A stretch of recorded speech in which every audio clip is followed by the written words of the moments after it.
아르헨티나의 2대0 승리로 수준 높은 활약을 펼친 리오넬 메시는 편안한 분위기였습니다.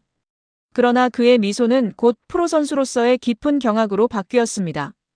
대형 스크린에서 슈퍼 프리킥 장면이 재생되자 그는 놀라움을 감추지 못한 채 질문했습니다. 또 슈퍼골이라고요? 세계 최고의 선수 중 한 명인 메시는 손흥민의 독특한 무기, 즉 모든 골키퍼에게 가장 큰 위협이 되는 그의 프리킥에 대한 깊이 있는 분석과 함께 찬사를 보냈습니다. 이 역사적인 순간은 아르헨티나 친선 경기 후 인터뷰 중 발생했습니다. 메시는 경기 관련 질문에 답하고 있었습니다. 그때 한국 경기에서 나온 놀라운 소식을 접한 외신 기자가 흥미로운 질문을 던졌습니다. 레어 기자는 방금 스크린에서 손흥민이 볼리비아를 상대로 넣은 프리킥 골 보셨습니까? 분석가들은 그것이 당신의 슈퍼골을 제치고 MLS 올해의 골을 수상하게 만든 골과 거의 완벽한 복제품이라고 말합니다. 이 놀라운 재현에 대해 어떻게 생각하십니까? 라고 물었습니다. 대형 스크린에는 HC 댈러스전 슈퍼골과 볼리비아전 슈퍼골이 동시에 비쳤습니다. 두 골은 거의 동일했습니다. 왼쪽으로 약간 치우친 위치에서 수비벽을 넘겨 사각지대로 꽂히는 비현실적인 궤적을 그렸습니다. 방금 자신의 골을 자축했던 메시는 스크린을 유심히 바라보았습니다. 그의 미소는 곧 집중된 표정으로 바뀌었고 그는 놀라움을 감추지 못했습니다. 잠깐만요. 또 슈퍼골이라고요? 이건 거의 똑같네요. 같은 위치, 같은 궤적, 같은 사각지점. 정말 믿을 수가 없군요. 메시는 이렇게 말했습니다. 그의 반응은 골의 아름다움 때문이 아니라 거의 기계와 같은 완벽한 반복성에 대한 놀라움을 드러냈습니다. 그리고 그때 역사상 가장 위대한 프리킥 중 한 명으로서의 메시는 왜 이 재현이 비범한 일인지를 설명하기 시작했습니다. 사람들은 이해하지 못합니다.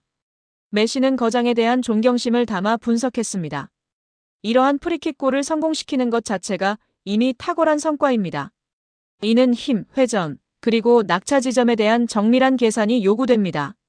최고 수준의 재능과 더불어 약간의 운이 결합되어야 가능한 일입니다. 그러나 메시 선수는 이를 반복적으로 해낸다는 점을 강조했습니다. 다른 경기, 다른 골키퍼, 다른 수비벽을 상대로 동일한 결과를 만들어낸다는 것은 단순한 운이 아닌 그가 궤적을 완벽하게 숙달했음을 의미합니다. 그는 5명의 수비벽을 넘어 사각지대에 정확히 공을 꽂아 넣기 위해 필요한 힘의 크기와 신발의 어느 지점에 공을 맞춰야 하는지를 정확히 알고 있습니다. 이는 세계 극소수만이 보유한 최고 수준의 신체 능력과 공 컨트롤 능력을 의미합니다. 분석 후 메시 선수는 손흥민 선수가 왜 그토록 유일무이한 존재인지에 대한 심층적인 결론을 도출했습니다. 그는 충격적인 고백을 통해 한 가지 진실을 밝혔습니다. 많은 선수들이 프리킥을 잘 차지만 다른 리그, 다른 환경에서 이를 일관되게 해낸다는 것은 특히 손흥민 선수가 토트넘에서 10년간 케인, 에릭센 선수 때문에 프리킥을 자주 차지하지 못했던 리그인 MLS로 막 이적했다는 점을 고려할 때 더욱 놀라운 일입니다. 이는 양발 기술에 대한 절대적인 자신감을 보여줍니다. 바로 이 부분에서 메시 선수는 충격적인 비교를 제시했습니다. 그는 자신이 왼발로 찰 것을 전 세계가 알고 있으며 골키퍼를 속이기 위해 상상할 수 없는 궤적의 천재적인 슈팅을 만들어내야 한다고 말했습니다. 반면 손흥민 선수는 이번 슈팅처럼 오른발로 프리킥을 찰 수도 있고 콜로라도전 골처럼 왼발로 강력한 슈팅을 날릴 수도 있습니다. 골키퍼에게 이는 진정한 악몽입니다. 그들은 슈팅 방향뿐만 아니라 어느 발로 찰 것인지까지 예측해야 합니다. 그 망설임, 비록 1분의 1초라 할지라도 손흥민 선수가 골을 넣기에는 충분합니다. 마지막으로 메시 선수는 존경심을 담아 손흥민 선수의 치명적인 양발 기술에 대한 찬사를 보냈습니다. 완성도 양발 모두를 월드 클래스 수준으로 무장시키는 능력. 이는 극소수만이 보유한 무기이며 그가 슈퍼골을 손쉽게 재현해낼 수 있는 이유이기도 합니다. 솔직히 말해서 이는 저조차도 그 정도의 완벽한 수준으로는 갖추지 못한 이점입니다. 메시의 발언은 즉각적인 파장을 일으켰습니다. 고웨이트는 방금 손흥민이 보유한 심지어 자신조차도 갈망하는 수준의 기술적 품격을 인정했습니다. 전문가들과 프리킥 전설들의 반응이 이어졌습니다.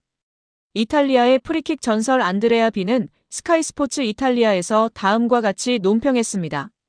메시의 말이 맞습니다. 예측 불가능성이야말로 궁극의 무기입니다. 제가 공 앞에 섰을 때 골키퍼는 제가 오른발로 찰 것을 예상합니다. 하지만 손흥민의 경우 골키퍼는 오른발과 왼발 중 어느 발로 찰지 추측해야만 합니다. 이러한 망설임은 골키퍼의 반응 시간을 늦춥니다. 그리고 손흥민이 공을 찰 때 그의 공은 준리처럼 매우 까다로운 탑스핀 딥 궤적을 그립니다. 그가 양발로 이를 해낼 수 있다는 것은 정말 비범합니다. 미국의 전설적인 골키퍼 팀 하워드 또한 수호신의 관점에서 그 공포를 설명했습니다. 메시가 제 마음을 대변해 주었습니다. 당신은 손흥민의 오른발을 연구하기 위해 일주일을 투자할 수 있습니다. 그리고 그는 다가와서 왼발로 찹니다.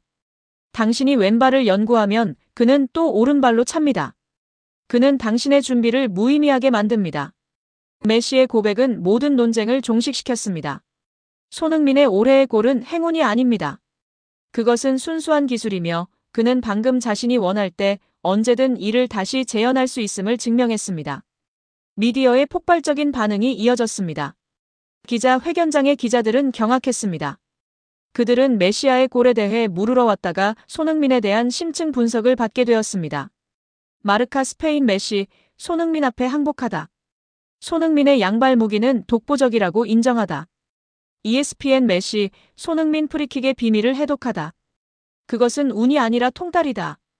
분명히 가장 위대한 전설 리오넬 메시의 예리한 눈을 통해 전 세계는 손흥민이 단지 골을 넣는 선수가 아니라 양발 모두 월드 클래스 수준의 기술을 갖춘 진정한 축구 천재임을 알게 되었습니다. 메시는 불가능한 슈퍼골의 재현을 단 한 번이 아닌 여러 번 가능하게 만든 기술의 마스터임을 명확히 보여주었습니다. 그의 분석은 올해의 골상에 대한 모든 논쟁을 잠재우고 그것이 행운이 아닌 클래스와 배장의 결과임을 확립했습니다. 더욱 중요한 것은 메시가 손흥민의 가장 무서운 무기인 치명적인 양발 완성도, 즉 고트조차도 비할 데 없는 이점을 인정해야만 했던 그 품격을 지목했다는 것입니다. 짧지만 무게감 있는 분석을 통해 리오넬 메시는 라이벌을 칭송하는 자신의 클래스를 보여주었을 뿐만 아니라 손흥민의 위상을 축구 역사가 목격한 가장 이질적이고 예측 불가능한 득점 천재 중 한 명으로 공식화했습니다. 한국 축구의 전설 박지성 선수가 홍명보 축구 국가대표팀 감독의 지난 브라질전 전술 및 선수 구성에 대한 의견을 제시했습니다. TVN 유튜브 채널에서 7일 공개된 역대급 게스트 박지성 등장. 박지성과 TVN 축구 중계진이 들려주는 친선 경기 프리뷰 영상에서 박지성 선수는 지난 10월 A매치 브라질전에 대한 솔직한 평가를 공유했습니다. 홍명보 감독이 이끄는 대한민국 축구 국가대표팀은 지난 10일 서울 월드컵 경기장에서 열린 브라질과의 A매치 친선 경기에서 0대5로 패배했습니다. 전반 13분 이스테방 선수, 41분 호드리고 선수에게 실점한 대표팀은 후반 2분과 4분에도 각각 이스테방, 호드리고 선수에게 연속 실점했고 비니시우스 선수에게도 실점을 허용하며 경기를 마무리했습니다. 예상된 패배였으나 경기 내용은 팬들의 기대에 미치지 못했다는 평가가 다수였습니다. 영상에서 박지성 선수는 전후반 내내 동일한 전술을 유지했습니다. 기본 선수 구성 또한 상당히 공격적인 5-4-1 포메이션이었습니다. 중앙 미드필더는 수비 지향적인 선수가 아닌 공격과 수비를 병행할 수 있는 2명의 선수를 기용했습니다. 라고 설명했습니다. 이어 스리톱의 오른쪽과 왼쪽에는 중앙 지향적인 선수들을 배치했고 양쪽 윙백은 높은 위치까지 올라가는 성향의 선수들로 구성되었습니다. 라며 결과적으로 경기는 기대에 부응하지 못했습니다. 오히려 우리가 내려서서 수비하는 모습을 보였는데 이러한 선수 구성으로 이러한 전술을 구사하는 것이 적절한가라는 의문이 들었습니다. 라고 밝혔습니다. 당시 대표팀의 선발 명단은 골키퍼 조현우 선수, 백스리 김주성, 김민재, 조유민 선수, 좌우 윙백 이태석, 서령호 선수, 중앙 미드필더 백승호, 황인범, 최전방 스리톱 이재성, 손흥민, 이강인 선수로 구성되었습니다. 박지성 선수는 강호 브라질을 상대로 공격적인 선수 구성을 하고도 경기에서는 수비적인 전술을 택했던 홍 감독의 판단에 의문을 제기한 것입니다. 박지성 선수의 분석에 따르면 황인범 선수와 백승호 선수 모두 수비적인 역할에 적합한 선수 유형이 아니었으며 이태석 선수와 서령호 선수 모두 공격적인 성향이 강한 선수들로 구성되었습니다. 또한 이재성 선수와 이강인 선수 모두 측면에서의 아이솔레이션을 노리기보다는 공을 소유하고 안쪽으로 파고드는 플레이 스타일을 선호하는 것으로 나타났습니다. 따라서 해당 경기의 전술적 목표는 내려서서 카운터 어택을 노리는 것이었으나 수비적인 경기 운영과 역습을 위한 선수 구성은 적절하지 않았다는 평가를 받았습니다. 박지성 선수는 전술적으로는 상당히 내려서서 카운터 어택을 노리려고 했던 것으로 보이지만 수비적인 경기 운영과 역습을 위한 선수 구성은 적절하지 않았다는 생각이 듭니다. 라고 솔직한 평가를 제시했습니다. 아울러 22,200명의 관중만이 경기장을 찾은 파라과이전 흥행 참패에 대한 분석도 이루어졌습니다. 박지성 선수는 관중수는 현재 축구팬들이 한국 대표팀을 바라보는 가치와 직결된다고 생각합니다. 여러 가지 사건들이 발생하면서 팬들과의 신뢰가 저하된 것이 가장 큰 요인이라고 판단됩니다. 단, 이는 한국 대표팀의 축구 경기력만의 문제가 아니라 현재 한국 축구를 둘러싼 외부적인 요인들도 영향을 미치고 있다고 생각합니다.